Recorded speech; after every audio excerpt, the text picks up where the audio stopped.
सन्नाटे में एक नई मखलूक की आमद की तैयारी थी। एक ऐसी मखलूक जो मट्टी से नहीं बल्कि आग से बनने वाली थी। एक ऐसी मखलूक जो हमें नजर नहीं आती लेकिन वो हमें देख सकती है। वो मखलूक जो इंसानों से हजारों साल पहले इस जमीन की हुक्मरान बनाई गई। ये कौन थे? ये जिन्नात थे। ये कहानी कितनी पुरानी है? तारीख से भी पुरानी। तब जब सिर्फ खामोशी थी। क्या तुम जानते हो इस खामोशी का राज? ये खामोशी नहीं, ये किसी के आने की तैयारी है। यहाँ तो जिंदगी का कोई निशान नहीं। अभी नहीं, लेकिन ये वैरानी ज्यादा देर नहीं रहेगी। यहाँ तो कुछ भी नहीं, सिर्फ आग और धुआं।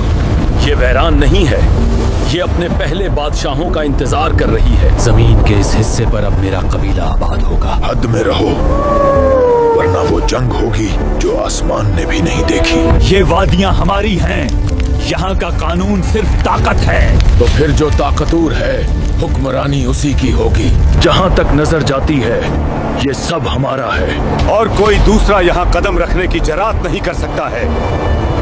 हमारे कबीले अब मशरिक से मगरिब तक फैल चुके हैं। मगर याद रखना, जितने ज्यादा सर होंगे उतने ही ज्यादा झगड़े होंगे।